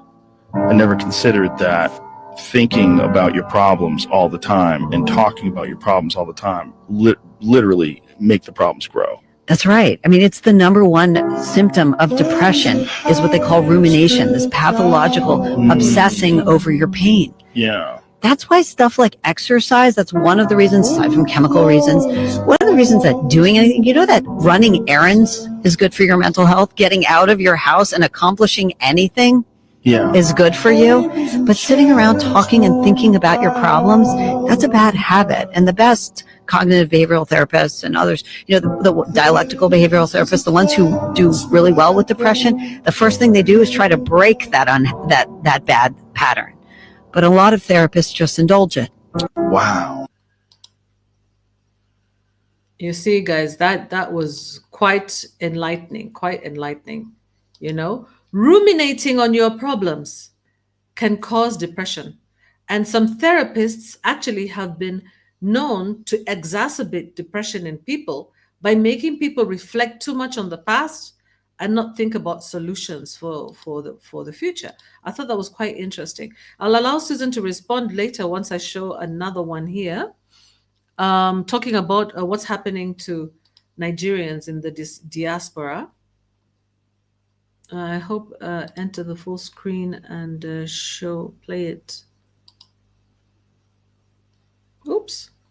The video I'm going to play right now will explain everything to you. All you need to know and all you need to hear about a lot of trending gist currently happening in Nigeria. So the first one is we have over 400 deported Nigerians arrive at Abuja airport from UAE. So in this video, we're going to find out what led to their deportations, what they did wrong that made them got deported. The second video are where a lot of Nigerian women, young girls, doing a shower work in Libya are calling on the president of Nigeria to please rescue them because as I speak right now, they are frustrated and they wish to return back to Nigeria. I also have another video where we all know the Bobrisky, Nigerian famous transgender, you guys, he might actually be going back to jail. Because in case if you don't know, he just got out from jail after 6 months because of money abuse, naira abuse. And his voice note leaked where he was confessing to his friend that truly he was not being put in prison. So literally, they lied to all Nigerians. My godfather called me and said, how, during the time of Abacha, that if Nigerians are being treated anyhow outside the country, that Abacha will send in diplomats or a representative from Nigeria to go and know what's happened, or maybe send plane to bring back Nigerians. and that made Nigerians have so much respect outside the country. Now, recently, there's an issue that happened in UAE. A lot of Nigerians were deported from UAE, and you must have seen the news. For the past 2 weeks, I've heard a lot of story. My DM has full. People has reached out to me that what the media is painting is different from what happened. Yes, it is true that some people who were deported do not have complete documents. Some of them have issue with their documents and their papers and all that. At least 310 men and 90 women were deported from UAE. Now, most of the stories have been receiving that some people were unjustly deported. Yes, they were deported unjustly, like no justification for the reason why they were deported. Like, for example, some people were picked from work to the airport and they were deported direct. Some people were even picked on the road with complete document, no explanation from there. They didn't even have to pack anything, any belonging of their own to the airport. Some people were even picked from the market and were deported unjustly. Like they didn't even give them time to explain themselves or show their documents and all that. And most of those people have complete documents. Most of them have everything complete, and they were just returned back to the country or just sent away from that UAE like that without any explanation or any justification or any plan for their life. Now, you must also understand that it has also been alleged that the Nigerian government is aware of this, and the Nigerian government is trying everything, allegedly, that they are trying everything to cover it up so that people do not know what really happened. But the picture they are painting out there is that Nigerians in Dubai or in UAE, they are not doing well, they don't have papers, and they were deported. 400 Nigerians like that. Now, Let's see. Freedom! Freedom! Freedom! Freedom! Freedom! Freedom! See where we are sleeping. We are suffering. We are suffering. See where we are sleeping. We are suffering. And from 2002, see our parents. See where we are sleeping. We are suffering. Nigerian people, we are suffering. We are suffering.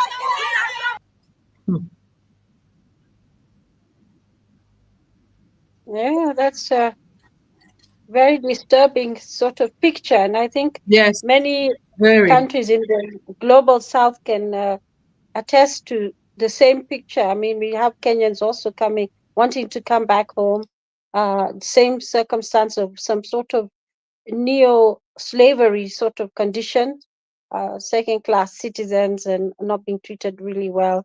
And it's really definitely in that type of status, situation where your liberties, your dignity is sort of been undermined to that degree.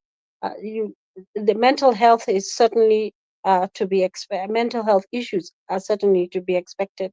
Yeah, just ladies saying they're starving, they're starving. People being in a state of hunger, no support system, and they just want to go home.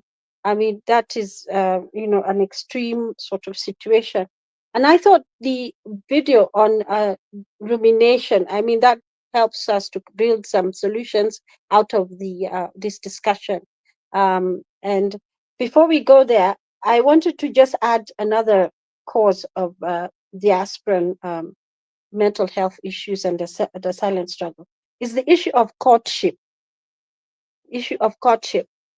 You may have been raised in one culture and now you find yourself in another culture, and regardless of where the people are from there, maybe the people your age, they have now a culture of that place, and you may not quite understand the courtship principles or strategies that are acceptable or unacceptable in that let's say acceptable in that particular area. So for instance, so you may find it very difficult to find a partner, a life partner, or even to get married, and the desire in that person's heart is really to get married.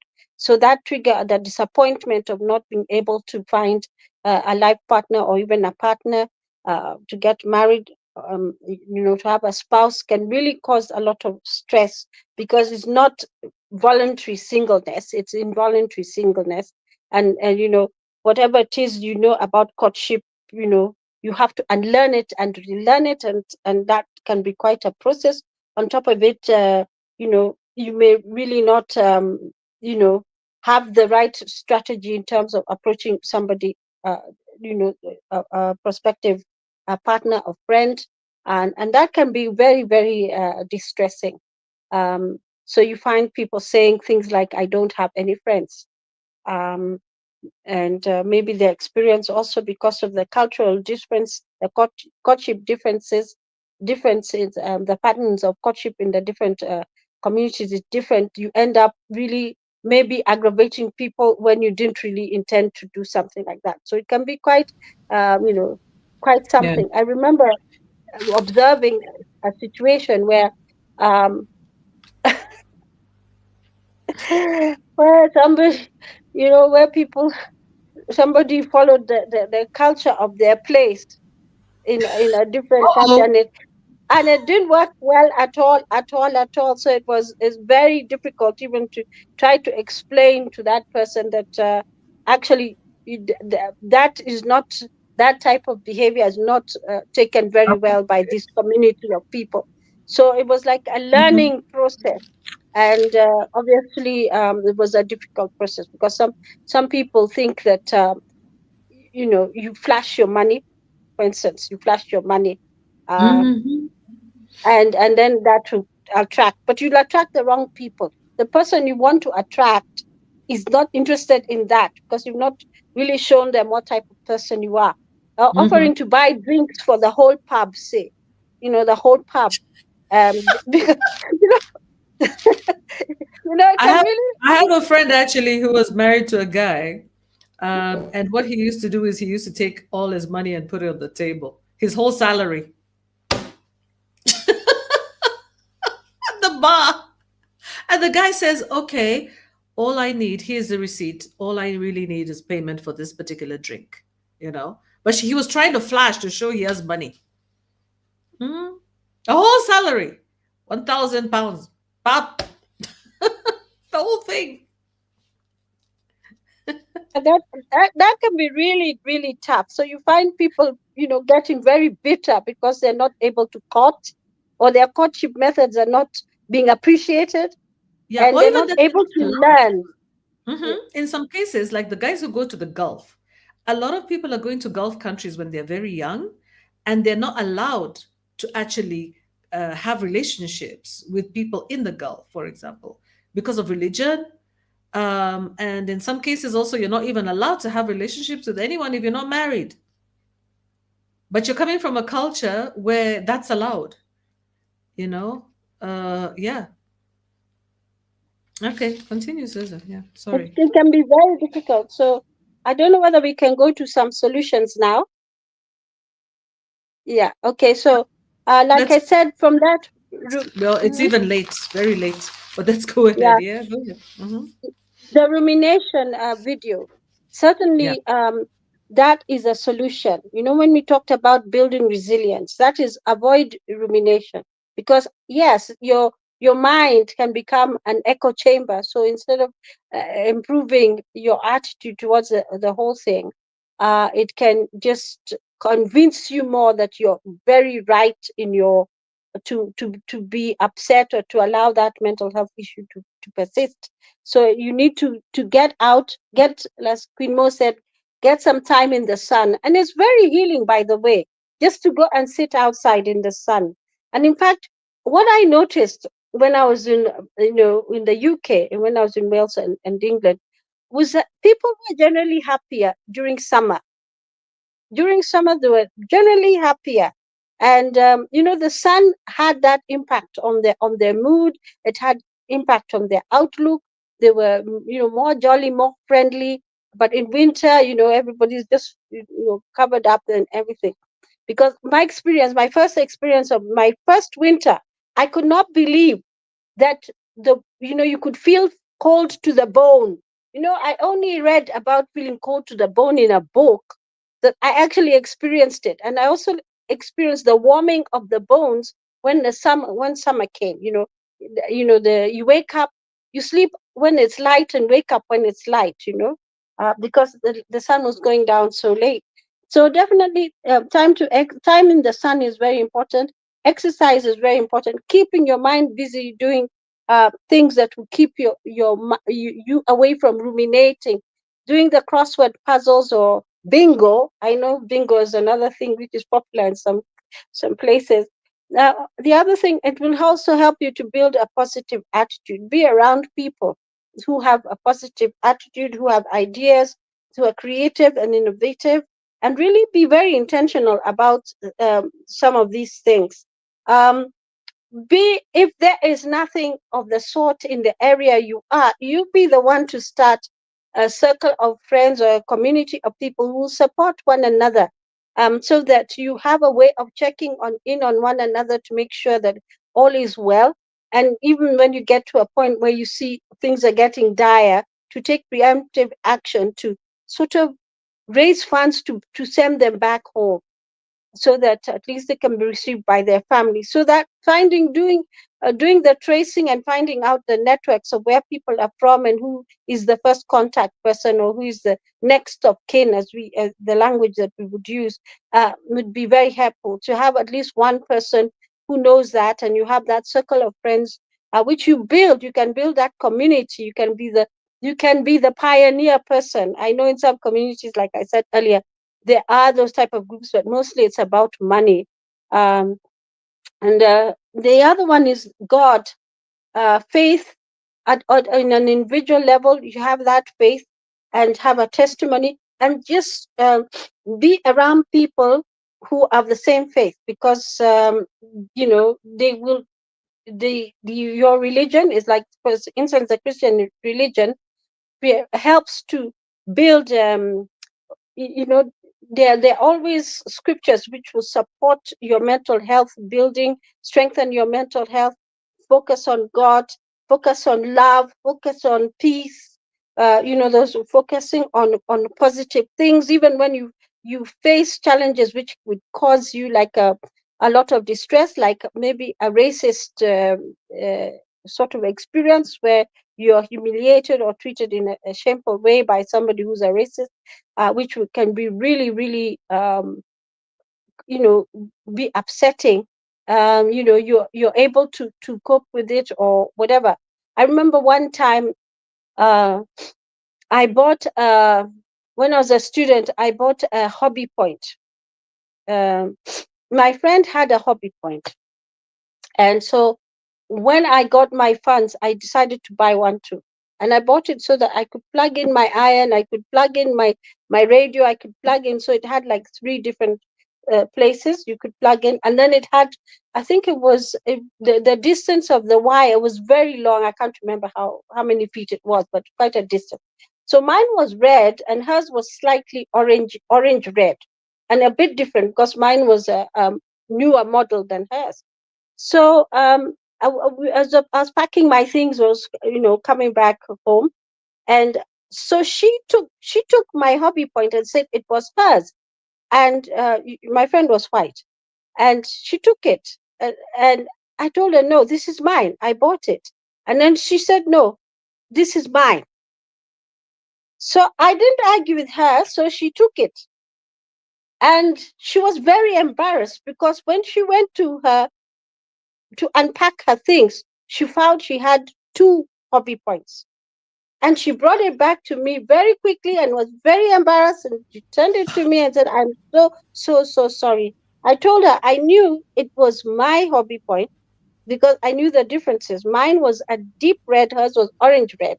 It didn't have a handle. Mine had a handle. Some people are colorblind. Yeah, and Yeah. in fact, so sort of like I was stealing her thing. She was my friend, right? And she was white and black, and so Not that. anymore at that rate. Yeah, Okay. so I mean, she was so ashamed. She was so ashamed that she had done that, and it really changed the way she sort of handled me after that, because Mm-hmm. she was so embarrassed by her presumption that Or at least I she could has a not. conscience. At least, Yeah. Others would just like excuse it. I was like, oh well, they don't even care. Yeah, but that was really a turning point in our relationship, because she realized Mm-hmm. that she had really wronged me in some way, and I just told her, that's fine, because I knew I had bought it. I knew it was mine, so I had a completely clean conscience. So that was like, you could put it like a racist sort of uh, situation, but which resolved itself, and there was some learning as a result of it. So um, some of these things are really important, faith, testimony, have that, individual and collectively have that. And find those communities, those people who build, those people who are concerned about you. From know your neighbors, because they could be a security sort of network also. Just to check on one another. We had these terrible situations where people would die in their rooms, because nobody has checked on them for several days. Nobody has checked on them. And let's not be that type of person. We know in the West, being, privacy is very important, but it's also important to be your neighbor's, to be your neighbor's keeper, in terms of, have I seen this person moving out, in and out? No, if you've not seen them, moving, that movement, you need to check on it, because they could be having like a mental health problem, especially if there's somebody from the diaspora, and really just need somebody to talk to them. Women, as we keep saying on this show, need to speak their 25,000 words, and the men at least 5,000. So the opportunity really to speak is and have that sounding board, and that conversation is always, always very important. Thank you. Yeah. Fabulous, Susan. Yeah, that's really true. Those are really helpful points, and I've actually typed them up and put them up there. So women, I was saying, women need to speak more, yeah, and not isolate. Yeah, men too. And it's true, as much as possible. But you see, I was also listening to someone saying that when you're depressed, you want to socialize, but even somebody was saying that my legs feel like 1,000 kilos. I can't even get out of bed because I am so down, you know? So I think, like Susan was saying, try to reach out to someone who can come to you, because in the other, I believe in transference of energy. Some people can transfer positive energy to you and give you just a little bit of, energy to get up, encouragement to get up and just go sit somewhere.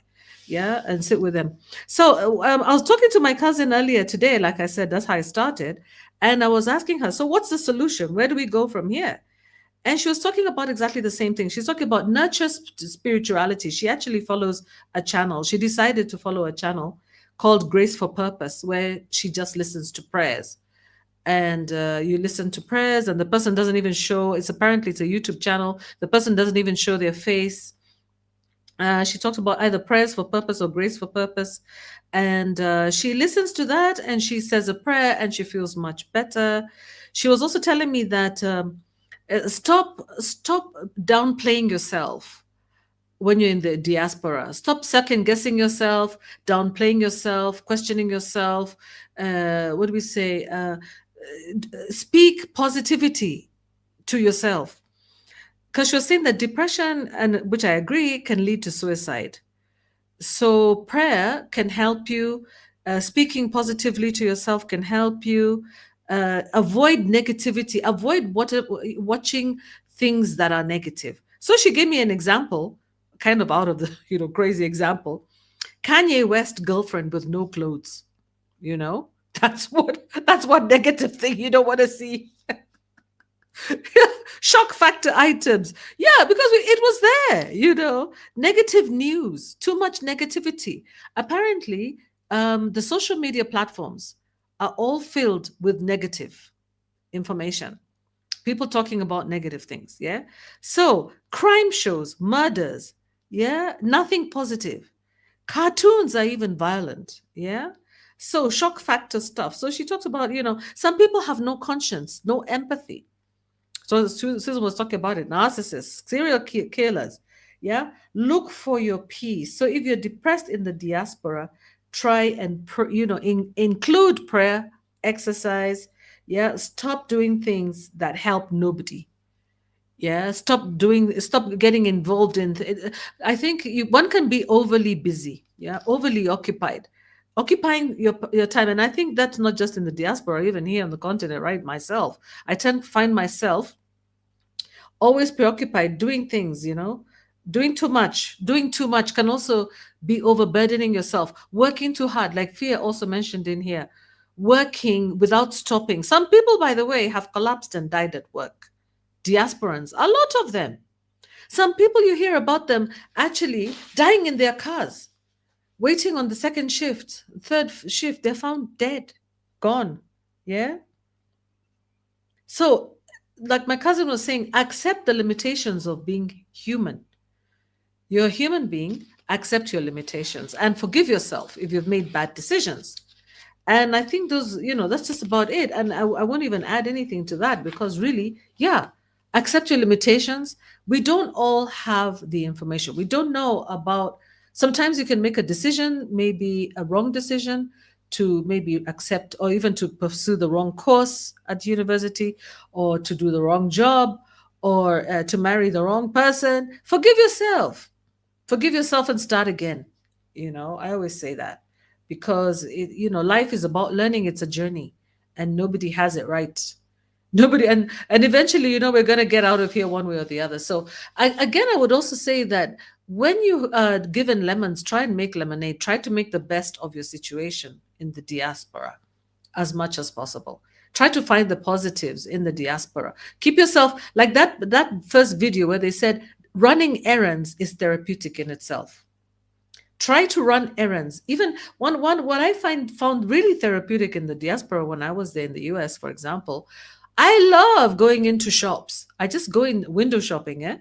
Of course, eventually I end up spending, but yeah, going window shopping, I love that. And the other thing I used to love is going to the buffet. There was something country buffet. We used to go to. I hope my friend watches this and then she reminds me about it.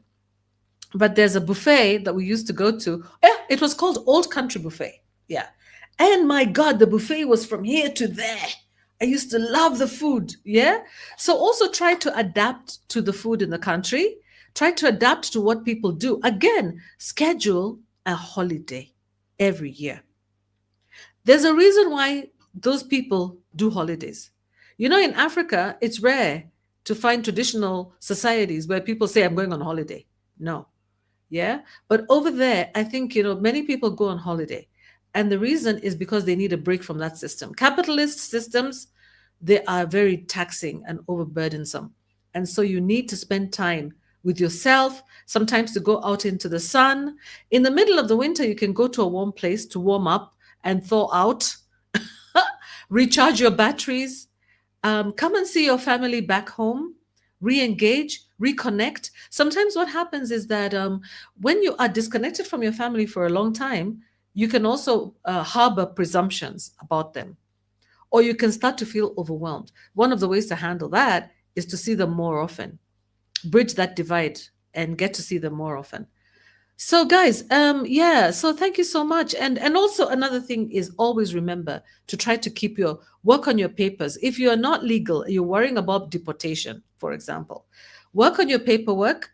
Don't be afraid of it. Get help to work on it. Organize it. Sometimes, you need to face your demons. If those are the demons that are disturbing you, they're not going to leave just by you getting depressed. Just try to work on them as much as possible. And also try to not overwork yourself. Get enough sleep. I always talk about it. Get enough sleep. If you're working night shift, sleep during the day. Don't abuse your daytime by going to work another job. Yeah, actually take some time to actually get some rest. You need it, because otherwise you can develop real problems. You can get heart attacks. You can start developing high blood pressure. We don't want those lifestyle diseases. You need to be healthy. And again, if the diaspora is no longer for you, if you see that your mental health is not improving, start a plan to relocate back home. There's nothing wrong with that, or to relocate somewhere else. But I think back home would be good because it's grounding. One can always come back and even go back. I've seen there was a time some people would come back and then they feel that they can't even stay long. After 5 years, they go back. It was kind of like a general rule. You come back, if you can stay 5 years, then you can continue. But if you can't do your first 5 years, some people just won't go back. And actually, there's a situation where my sister's friend just returned to the diaspora, went back to America. Yeah, just before the elections. Yeah, strategically, just before the elections. She had been in Kenya for a while. She thought she was going to come back. And she's like, no, I can't do this. It gets to a point where sometimes you feel like you're completely disconnected. At home, you're not understood. You don't have a friendship. You don't have any community, and you just feel you don't belong. And some people, I have seen people even build houses. I have a friend who built a house right by a lake here in Kenya, and she brought her children here. I think they were like 12 years old, around 11, 12. They had a beautiful home. The husband was working doubles in America to send money, and she was doing the building. Beautiful home, very beautiful lakeside home. Guess what happened? When the children went back to university, when the children went to university, guess what she did? She relocated with her kids because she's been looking after her kids since they were tiny babies, hands-on parents. And now they've gone to university, and she's like, I can't live here in this house by myself. I've got to follow my kids. And I'll tell you what, they bought a home back in the US, and they no longer live here. They rented out that beautiful home of theirs.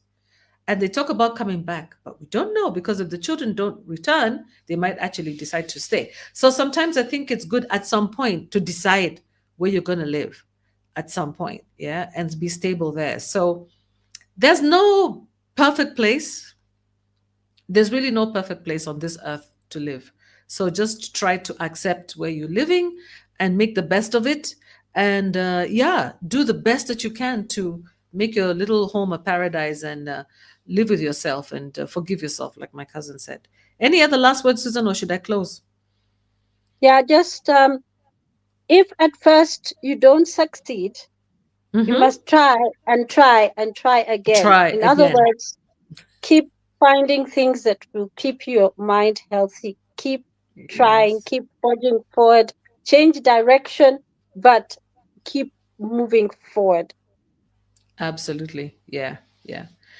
Fia says we need to associate ourselves with positive affirmations and things. Absolutely. Absolutely. Have to keep affirming yourself and know that you're not in that boat alone. There are so many other people who are experiencing the same thing, even if they're not vocalizing it. Yeah. So if you see somebody suffering with depression, talk to them. Yeah. Do your best. Like Susan said, create those groups, be that pioneer of creating a group that meet up, and just have any excuse to have a party.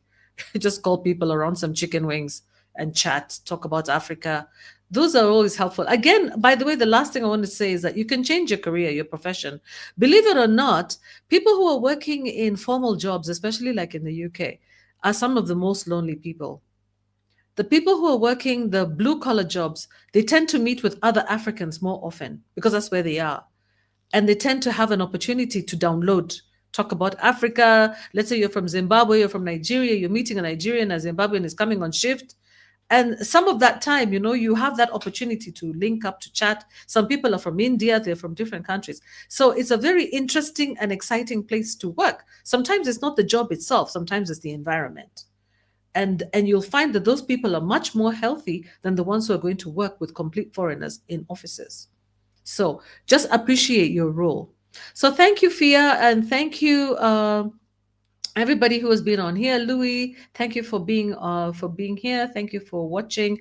Dura is a new person on board. Welcome, Dura. I know Dura actually. I believe that could also be my friend Hawa from Sierra Leone. We have many people from different countries, and I want you guys to invite other people. Please invite people to our shows. This one started a bit later, but we'll try to make it a bit earlier for the people in Africa in future. Thank you very much, Susan. Thank you so much for your time, for your contributions. Always well appreciated. And to-dos, have a great week and see you tomorrow.